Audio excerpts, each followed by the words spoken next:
Hello everyone, কালকের মতো আজকেও সোশ্যাল স্ট্র্যাটেজি বিষয়ের বিশেষ গুরুত্বপূর্ণ একটি বিষয়ে আলোচনা করব।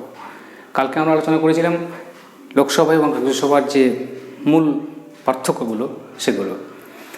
আজকে আর একটি বিশেষ বিষয়ে আলোচনা করব। তোমরা দেখতেই পাচ্ছ লেখা আছে বোর্ডে রিজার্ভ ব্যাঙ্ক অফ ইন্ডিয়া, যেটা সমস্ত রকমের চাকরি পরীক্ষার হট টপিক বলতে পারো। একটা কোশ্চেন থাকেই, নানান রকমভাবে থাকে। তো আজকে আমরা মোটামুটিভাবে রিজার্ভ ব্যাঙ্ক সম্পর্কিত সমস্ত তথ্যগুলোকে, যেগুলো আমাদের জানা অবশ্য দরকার সেগুলো, আমি বলছি না যে রিজার্ভ ব্যাঙ্কের ফুল ডিটেলস, অত আমার নিজেরও জানা নেই সত্যি কথা বলতে। তবে চাকরি পরীক্ষার জন্য যেটুকু জানার দরকার মোটামুটি সেই ইনফরমেশনগুলো আমি আজকে তোমাদের সঙ্গে শেয়ার করব। চলো শুরু করি। তো প্রথমে দেখব রিজার্ভ ব্যাঙ্ক অফ ইন্ডিয়া এটা এস্টাবলিশ কবে হয়েছিল। এস্টাবলিশ হয়েছিল 1 এপ্রিল 1935। 1 এপ্রিল 1935 মাথায় রাখবে। তার আগে 1934 সালে রিজার্ভ ব্যাঙ্ক অ্যাক্ট তৈরি হয়। যে রিজার্ভ ব্যাঙ্ক অ্যাক্ট তৈরি হওয়ার পর 1 এপ্রিল 1935 থেকে তার কার্যবিধি শুরু হয়। তো তাই জন্যে এস্টাবলিশমেন্টটাকে 1 এপ্রিল 1935 ধরা হয়। এবার আসছে ন্যাশনালাইজড, মানে যখন রিজার্ভ ব্যাঙ্ক প্রতিষ্ঠা হয় 1935 সাল, তখন ইংরেজ শাসনে আছে ভারত, এবং রিজার্ভ ব্যাঙ্ক প্রতিষ্ঠাটা তখন প্রাইভেট ব্যাপার ছিল, তখন সরকারিভাবে প্রতিষ্ঠাতে হয়নি। বিশেষ কিছু বিখ্যাত ব্যক্তি মিলে এটাকে অর্গানাইজ করেছিল। তো ভারত 1947 স্বাধীন হওয়ার পর 1949 47 স্বাধীন হলো, 2 বছর পর 1949 1 জানুয়ারি 1949 এটিকে কেন্দ্রীয় সরকারের অন্তর্ভুক্ত করা হলো, যে পুরোপুরি reserve bank of India Bharat সরকারের অধীনস্থ একটি সংস্থা। এবং এই রিজার্ভ ব্যাঙ্ক হলো আমাদের ভারতের অ্যাপেক্স ব্যাঙ্ক। অ্যাপেক্স বলতে চূড়ান্ত ক্ষমতা সর্বাধিকারী, মানে সর্বোচ্চ উপরে। তো রিজার্ভ ব্যাঙ্ক অফ ইন্ডিয়া আমাদের ভারতের সবথেকে ক্ষমতাশালী বা সমস্ত ব্যাংকের উপরে, যেটাকে আমরা বলবো সর্বোচ্চ ক্ষমতা সম্পন্ন ব্যাংক। বেশ, এবারে এসে হেড অফিস। তো রিজার্ভ ব্যাঙ্কের হেড অফিসটি কোথায়? বর্তমান হেড অফিস, মানে কিছু বছর 1935 যখন প্রতিষ্ঠা হয় তখন হেড অফিস ছিল কিন্তু কলকাতা, মানে ফার্স্ট এস্টাবলিশটা হয় কলকাতাতে। 1935 হেড অফিস ছিল কলকাতা। বর্তমানে তার কিছু বছর পর থেকেই হেড অফিস নিয়ে যাওয়া হয় মুম্বাই। এখনও মুম্বাই, তো হেড অফিস বা হেডকোয়ার্টার যাই বলো সেটি মুম্বাই। এবার আসবে রিজিওনাল অফিস। তো আমাদের দেশটি এক বিশাল বড় দেশ। তো এই বড় দেশের একটি জায়গা থেকে অপারেট করাটা অসুবিধাজনক। তা সেই অসুবিধা মেটানোর জন্য রিজার্ভ ব্যাঙ্কের আমাদের দেশের পুরো অংশটাকে 4টে পার্টে ভাগ করে রিজিয়ন ভাগ করা আছে। 4টেই, ইস্ট, ওয়েস্ট, নর্থ, সাউথ। তো ইস্টার্ন, ওয়েস্টার্ন, নর্দার্ন, সাদার্ন এরকম করে 4টে রিজিওনাল অফিস আছে। Eastern, western, Northern and southern, এই 4টে রিজিওনাল অফিস আছে। তাদের হেড অফিসগুলো কোথায় কোথায়? ইস্টার্ন হচ্ছে Kolkata, western Mumbai, Northern new Delhi and southern Chennai. এই 4টি হচ্ছে রিজার্ভ ব্যাঙ্কের রিজিওনাল অফিসের হেডকোয়ার্টার। একদম মূল কার্যালয় হচ্ছে মুম্বাই। এই বাকি 4 জায়গায় রিজিয়ন। এখান থেকে ইস্টার্ন রিজিয়ন, মানে কলকাতা থেকে ইস্টার্ন পার্টের যতগুলো স্টেট আছে সমস্ত স্টেটের কাজকর্মগুলো কলকাতা থেকে দেখানো। এছাড়াও আরও স্টেট ওয়াইজ অফিস আছে, সেগুলো বিভিন্ন স্টেটে তাদের যেগুলো ক্যাপিটাল সেখানে রিজার্ভ ব্যাঙ্কের অফিস আছে। তো রিজিয়ন অনুযায়ী 4টে। এবার আসবো আমরা স্ট্রাকচারটি ভালো করে মনে রাখতে হবে। আমি এটা এখানটা মুছে দিচ্ছি। স্ট্রাকচারকে আমরা বলবো পুরোপুরিভাবে সেন্ট্রাল বোর্ড অফ ডিরেক্টরস। অনেকগুলো ধাপ আছে, তো অত ধাপ মনে রাখার কোনো প্রয়োজন নেই। পুরোটা হচ্ছে সেন্ট্রাল বোর্ড অফ ডিরেক্টরস। মনে রাখবে স্ট্রাকচারে সেন্ট্রাল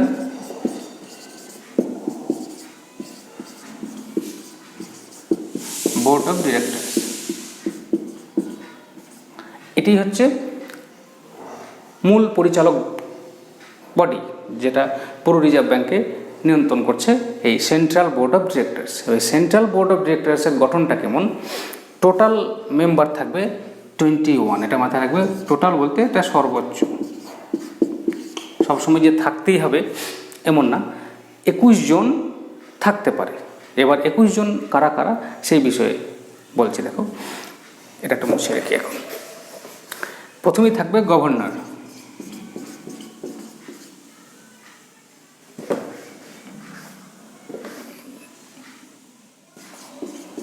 গভর্নর গভর্নর একজন প্লাস ডেপুটি গভর্নর 4 জন। এটা ম্যাক্সিমাম হয়, 4 জন যে থাকবেই সবসময় তা না, কোনো কোনো সময় 3 জন, 2 জন, 4 জন ম্যাক্সিমাম হয়। তো একজন গভর্নর, 4 জন ডেপুটি গভর্নর। এবার এই যে রিজিওনাল অফিসগুলো বললাম, 4টে রিজিওনাল অফিসের যে হেড লোকাল অফিসটা, সেখান থেকে 4 জন, এদেরকেও ডিরেক্টরই বলা হয়, যে ডিরেক্টর রিজিওনাল অফিস। আমি আরও লিখলাম, আরও মিনস রিজিওনাল অফিস। তো রিজিওনাল অফিসের হেড তাদের মধ্যে থেকে একজন, সেখান থেকে 4 জন, 4 জন। আর সরকারের পছন্দ মতো বিভিন্ন ক্ষেত্রের, বিশেষত ইকোনমিক রিলেটেডই হয়ে থাকে, সেটা agricultural, industry, others economic development সঙ্গে যুক্ত বিশেষ বিশেষ ব্যক্তিত্ব, ব্যাংকিং, আদার্স ফিনান্সিয়াল, নানান রকমের অর্থনীতির সঙ্গে যুক্ত যারা মানুষ, সেই রকমের 10 জন।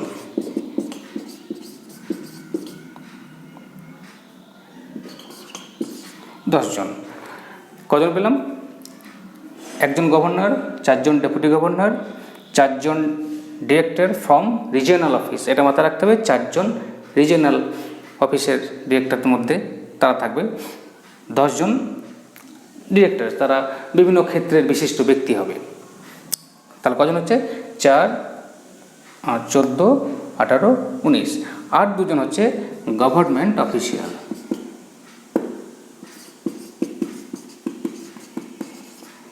গভর্নমেন্ট অফিসিয়াল 2 জন, আমি নীলকালি করে দাগ দিয়ে দিই।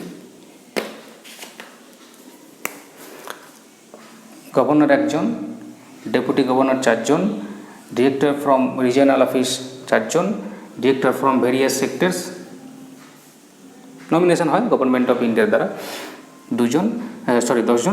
আর 2 জন হচ্ছে গভর্নমেন্ট অফিসিয়াল। এবং এই গভর্নমেন্ট অফিসিয়াল সচরাচর হয়ে থাকে ওই ইকোনমিক অ্যাফেয়ার্স সেক্রেটারি বা ফিনান্সিয়াল সার্ভিসেস সেক্রেটারি, মানে অর্থনীতির সঙ্গে যুক্ত সেই ধরনের বিশিষ্ট 2 জন গভর্নমেন্ট অফিসিয়াল, আইএসি হয়ে থাকে তারা, সেরকম 2 জন।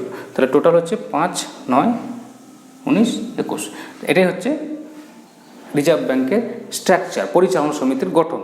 টোটাল থাকবে 21 জন, থাকতে পারে, মানে ম্যাক্সিমামটাই হয়ে থাকে, সবসময় যে 21 জন থাকবে না, 18, 19, 20 জন। তো 21 জন হতে পারে, তার এই হচ্ছে স্ট্রাকচার।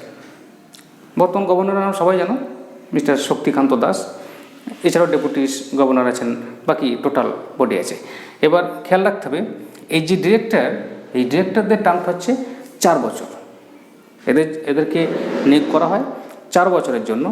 আর গভর্নর, ডেপুটি গভর্নরদের নিয়োগটা হয় 5 বছরের। এই ডিরেক্টর এই 4 জন, এবং এই ডিরেক্টর 4 জন রিজিওনাল অফিস থেকে, আর এই ভেরিয়াস সেক্টর থেকে 10 জন, এই 14 জনের হচ্ছে 4 বছর, এই 5 জনের 5 বছর।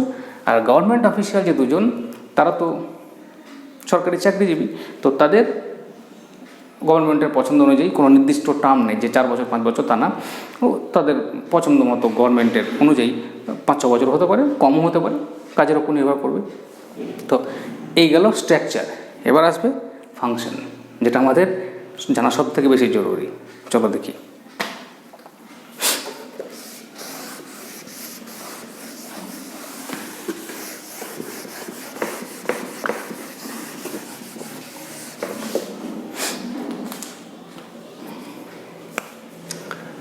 রিজার্ভ ব্যাংকের ফাংশনগুলোর মধ্যে অনেক ফাংশন আছে। ফাংশনসকে আমি একটা দুটো করে তো ভাগ করলে অনেক বলতে হয়। মূলত যেগুলো খুব ইম্পর্টেন্ট কাজ, সেই খুব ইম্পর্টেন্ট কাজগুলোকে আমরা তুলে ধরব।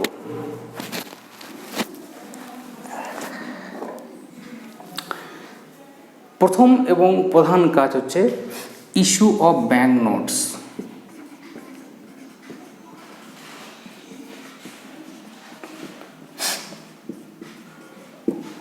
এটা হচ্ছে প্রথম এবং প্রধান কাজ।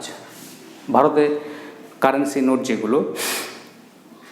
যেগুলোকে আমরা নোটই বলি, কারেন্সি নোট, তো 1 টাকা বাদ দিয়ে, 1 টাকা নোটটাকে বাদ দিয়ে বাকি যত কারেন্সি নোট আছে, যেখানে রিজার্ভ ব্যাঙ্ক গভর্নরের সই থাকে এবং প্রমিস করা হয় যে এই সমান ভ্যালু আমি বিআরআরকে, মানে যার কাছে আছে তাকে দেবার অঙ্গীকার করছি, এই রকমের যত নোট আছে 1 টাকা বাদ দিয়ে বাকি সব জায়গায় থাকে।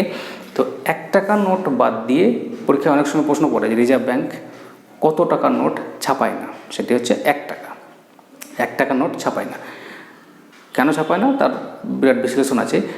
কেননা রিজার্ভ ব্যাঙ্কের যে কারেন্সিগুলো সেগুলো হচ্ছে লায়াবিলিটি, আর 1 টাকা যেহেতু ইউনিট, আমাদের দেশের কারেন্সি হচ্ছে রুপি, তো সেই রুপিটা তো একই ধরাবে, তো 1 হচ্ছে ওটা অ্যাসেট।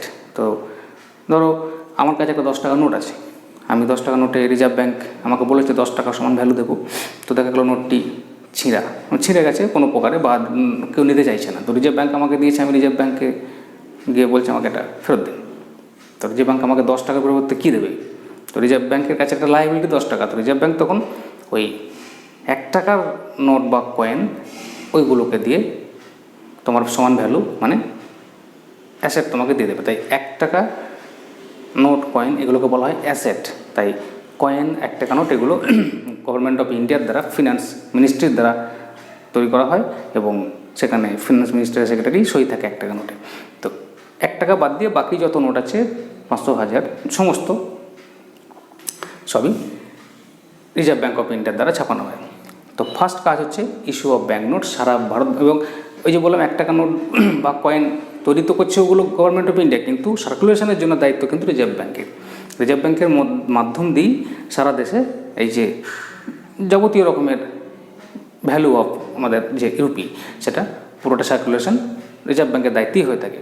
তো এটা হলো প্রথম এবং প্রধান কাজ।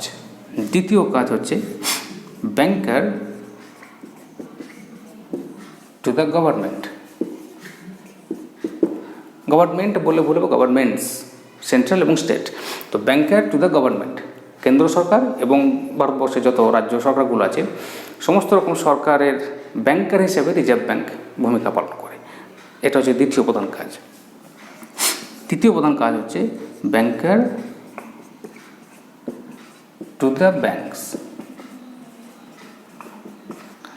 ব্যাংকার টু দ্য ব্যাঙ্কস বলতে অন্যান্য যত কমার্শিয়াল ব্যাংক আছে, রিজার্ভ ব্যাঙ্ক একমাত্র ব্যাংক যার অধীনে ভারতের সমস্ত ব্যাঙ্কগুলো থাকে। আমি এ বিষয়ে অন্য একটা ভিডিও তৈরি করব, যেখানে টাইপস অফ ব্যাঙ্কস এবং ব্যাংকিং সিস্টেম থাকবে। এখানে ব্যাংকিং সিস্টেমের ক্লাসটা আজকে করছি না, তার কারণ রিজার্ভ ব্যাঙ্কের ফাংশন বলতে কেউ গুলিয়ে যাবে। তাই ভারতবর্ষে যত অন্যান্য ব্যাংক আছে, সেটা কমার্শিয়াল ব্যাংক, শিডিউল্ড যত রকমের ব্যাংক হয়, সবাই কিন্তু এই রিজার্ভ ব্যাঙ্কের আওতাধীন। রিজার্ভ ব্যাঙ্কের কথা মতো তারা চলতে বাধ্য। তো এবং তাদের যে ডিপোজিট, আমরা যখন ব্যাঙ্কে অ্যাকাউন্ট করি, সেরকম যত ব্যাংক আছে আমরা যেসব ব্যাংকের সঙ্গে ডিলিং করি, সেই সব ব্যাঙ্কগুলোর অ্যাকাউন্ট রিজার্ভ ব্যাঙ্কে থাকে। মানে আমাদের ধরো তোমার state bank, Punjab national bank, বাকি যত ব্যাঙ্ক আমরা চিনি জানি, সেই ধরনের ব্যাঙ্কে আমরা আমাদের ডিলিংসগুলো করি। তো ওই ব্যাঙ্কগুলো ডিলিংস করে রিজার্ভ ব্যাঙ্কে। রিজার্ভ ব্যাঙ্ক কোনো পার্সোনাল ব্যক্তির কোনো ব্যক্তিগত অ্যাকাউন্ট রিজার্ভ ব্যাঙ্কে ওপেন করা যায় না। রিজার্ভ ব্যাঙ্কে অ্যাকাউন্ট থাকবে ব্যাঙ্কগুলোর, যত ব্যাঙ্ক আছে সমস্ত ব্যাঙ্কগুলোর অ্যাকাউন্ট থাকবে রিজার্ভ ব্যাঙ্কে, এবং তারা তাদের লেনদেন, আদান প্রদান যা যা হয় সব কিছু ওখানেই মেনটেন হবে। তাহলে ব্যাংকার টু দ্য ব্যাঙ্কস মানে other banks. Number 4, controller of credit. Controller of credit এটা একটু বিষয়টা জটিল, সহজে মানুষ বুঝতে চায় না। বিষয়টা কি না, ঋণ নীতি আমাদের দেশে যে লক্ষ লক্ষ কোটি টাকা, কোটি কোটি কোটি টাকা, যদি বলা হয় একের বড় শূন্য বসে হিসাব করো শেষ হবে না। তো সেই কোটি কোটি কোটি টাকার যে ট্রানজ্যাকশান হচ্ছে প্রতিদিন, এবং তার ফলে যে আমরা খুব কমন একটা টার্ম জানি মুদ্রাস্ফীতি। তো সেই ইনফ্লেশন, ডিফ্লেশন, নানা রকমের টার্ম আছে যেগুলো আমরা ব্যবহার করে থাকি, যে টাকার ভ্যালু কমে যাওয়া, মার্কেটে টাকার যোগান বেড়ে যাওয়া, বা ব্যাঙ্কগুলো প্রচুর লোন দিচ্ছে, বা ব্যাঙ্কগুলো সুদের হার কমাচ্ছে বাড়াচ্ছে। তো সেগুলো চাইলেই যে ব্যাঙ্কগুলো করতে পারে তা পারবে না। মাথার ওপর রিজার্ভ ব্যাঙ্ক বসে আছে।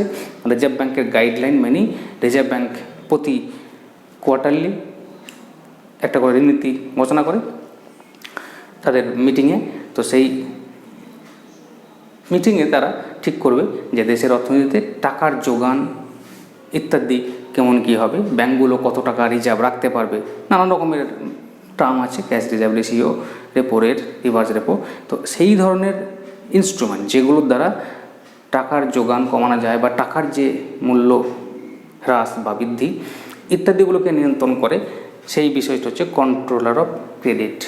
মানে ব্যাঙ্কগুলো কত টাকা লোন মার্কেটে লোকদেরকে দিতে পারবে, কত টাকা রিজার্ভ ব্যাঙ্কের কাছে জমা রাখতে হবে ইত্যাদি বিষয়ক ব্যাপারে একদম প্রধান কাজ হচ্ছে রিজার্ভ ব্যাঙ্কের।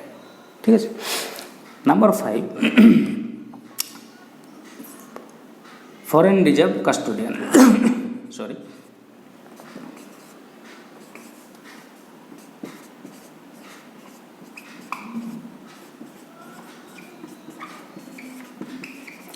ফরেন রিজার্ভ কাস্টোডিয়ান, FOREIGN, বানান ঠিক লিখেছি ফরেন। তো ফরেন রিজার্ভ কাস্টোডিয়ান মিন্স আমাদের দেশের যে বৈদেশিক বাণিজ্য বা সরকারের সঙ্গে বিদেশি ব্যাপার স্যাপার, সেখানে তো বিভিন্ন দেশের সঙ্গে লেনদেন হয়ে থাকে। তো বিভিন্ন দেশের কারেন্সি আলাদা আলাদা। তো সেই সব কারেন্সির যে একটা ভাণ্ডার, কাস্টোডিয়ান বলতে জিম্মাদার বোঝানো হয় আর কি। তো যার কাছে আমি একটা জিনিস গচ্ছিত রেখেছি, সে দায়িত্ব পালন করবে সেটাকে সব কিছু ঠিকঠাকভাবে। তো রিজার্ভ ব্যাঙ্ক হচ্ছে ভারত সরকারের যে ফরেন রিজার্ভ সেগুলোকে তার মেনটেন করা, এবং বিদেশি কারেন্সির সঙ্গে আমাদের রুপির, আমাদের যে কারেন্সি তার যে একটা দামের উত্থান পতন, আমরা তো হামেশাই শুনে থাকি, দেখবে যে ডলারের দাম বেড়ে গেল, ডলারের দাম কমে গেল, ইউরো, পাউন্ড, নানা রকমের কারেন্সির সঙ্গে আমাদের যে লেনদেন, সেই লেনদেনের ব্যাপারটাও রিজার্ভ ব্যাঙ্কে দেখভাল করে। কোনো সময় তো দেখা গেলো যে ডলারের দাম অনেক বেড়ে গেছে, এখন যেমন ধরো এই 70 থেকে 80-র মধ্যেই ঘোরাফেরা করে।